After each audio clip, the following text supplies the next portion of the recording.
Hello guys, welcome to Kadama Life channel. I'm Jobless Kadama.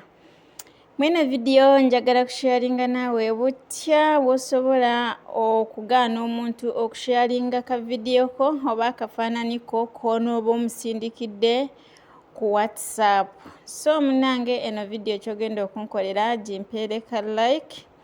Ate bw'oba oli mpya ku channel eno teweerabira okusubscribinga ate tokomoko kwata ne kadebula n'abantadde ka video konna obeere nga otegeezeddwa.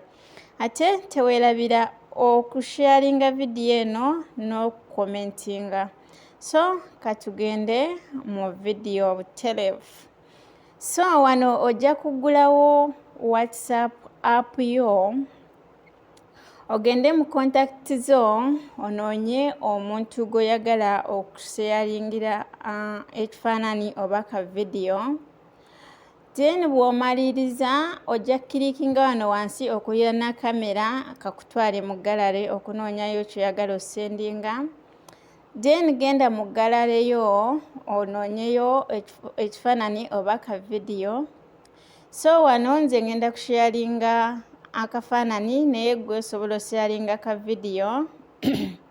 Bw'omala okukilikinga ku kifaananyi oba ku video, kilikinga wano wansi nga tonasendinga kifaananyi. Then bw'omaliriza ojja kulaba message bweti nti ekifaananyi kino bakiraba mulundi gumu oba video. So oli bw'amala okukiggula eno ye message gy'ofuna nga bakulaga nti opened naye bw'amala okukiraba kivaawo. Thank you for watching. Teweerabira okusharinga video eno. Nafunye ekirooto eky'entiisa. Mubeere bulungi.